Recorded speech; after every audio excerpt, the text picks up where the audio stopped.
Hi అండి. Summer వచ్చేసింది కదా! పిల్లలకైతే డీహైడ్రేట్ అవ్వకుండా పుచ్చకాయలు, వాటర్ కంటెంట్ ఎక్కువ ఉన్నవి ఇవ్వాలనమాట. సబ్జా గింజలు కానీ, సగ్గుబియ్యం వాటర్ కానీ, బార్లీ కానీ ఇలాంటివి తాపారంటే చాలా కూల్‌గా ఉంటుంది బాడీ. అండ్ డీహైడ్రేట్ అవ్వకుండా, వడదెబ్బ తగలకుండా ఉంటుందండి.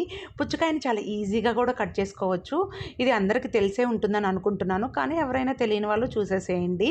చూస్తున్నారు కదా! ఇట్లా మనం మొత్తం పీల్ చేసేసుకోవడమే. నేనైతే ఇవన్నీ కట్ చేసి ఫ్రిడ్జ్‌లో పెట్టాను.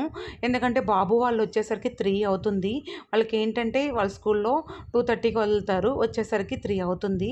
అసలు ఆ ఎండకి వాళ్ళు వచ్చేసరికి ఎంత డల్‌గానో ఉంటున్నారు. ఎందుకంటే ఎండలు ఆ విధంగా ఉన్నాయి. అందుకే పిల్లల గురించి మనం కొంచెం కేర్ తీసుకోవాలి కదా! కోసమే వాళ్ళకి నేను పుచ్చకాయ అయితే కట్ చేసి ఫ్రిడ్జ్‌లో పెట్టేస్తున్నాను. ఇది చూసారు కదా! చాలా సింపుల్ టిప్ అండి. వీడియో నచ్చితే ప్లీజ్ లైక్ చేయండి, షేర్ చేయండి, సబ్స్క్రైబ్ చేయండి. వీడియోని ఎక్కడ స్కిప్ చేయకుండా చూసేసేయండి.